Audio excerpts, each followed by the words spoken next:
when I was at Webster, I met a lot of really delightful people. I'll call her my accompanist. She wasn't. She did accompany me, but she did other things. Her name was Alice, and unfortunately she's passed on, but she was an incredible talent who during the summers stayed in St. Louis. She was in Cleveland, but she stayed in St. Louis because she was hired on as the assistant director at the Municipal Opera. Oh. Oof. Okay? Yeah, right.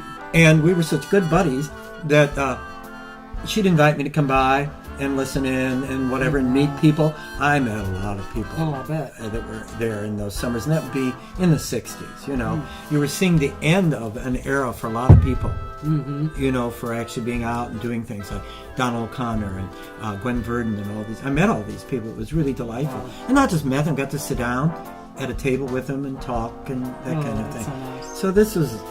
It's like a glancing blow of fame, you know, Yeah. boing, you know, or talent or energy.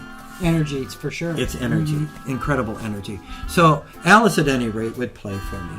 And it turns out her father, it's just interesting how all things start to kind of come together. Her father had been the drummer and the first vibraphone player in a band in Cleveland. They actually recorded for Columbia Records. And his name was St. Clair. At any rate, there were stories. She told me stories about real things that happened when they were out playing, out when for they the were pub. on the road. On the road. Really incredible stuff. So, as you can see, all of this has just ballooned from my first little, you know, bang on Grandma's door. Can I come in and listen? Can I come in and listen? You know? Until it just caught me. It was just like something that overwhelmed me. And it still does. Every time I listen to a piece of music on those recordings, I just I close my eyes and I fall into it. You know, you just fall into it, and it's almost like meditating.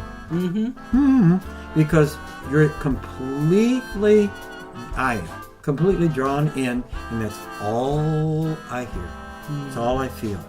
And even though those old recordings are primitive by our standards, you still can feel those people, the energy. You had to have energy. Oh, yeah. Billy Murray, when he started back in the 1890s, he had to sing the same song 300 times if they were going to make 300 recordings of it because they couldn't make copies. Oh, dear. Can you imagine sustaining that energy or whatever through 300 of the same song again and again all and again? in one day. Yes. Yeah. Oh, yeah. Oh. And he had like, he described his voice as kind of a hammer. And when the crooning came in, crooning, by the way, was invented by a woman, Vaughn DeLeaf. And Vaughn DeLeaf was the first woman on the radio back in 1920, I think. And she sat all day in front of the microphone. It wasn't like she's on for 10 minutes. It was an all-day proposition. And she sang, she talked, she joked, she just did whatever people do.